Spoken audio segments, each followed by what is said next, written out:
Hello guys, in today's video I'm gonna show you how to turn off inbox messages on your account on Reddit on notification settings, easy and quick. First click on your profile and now click settings.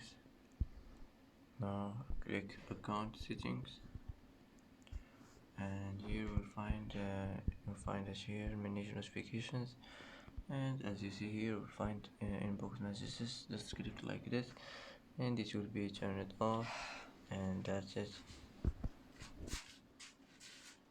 And that's it for today's video. If you like this video, don't forget to like and don't forget to subscribe.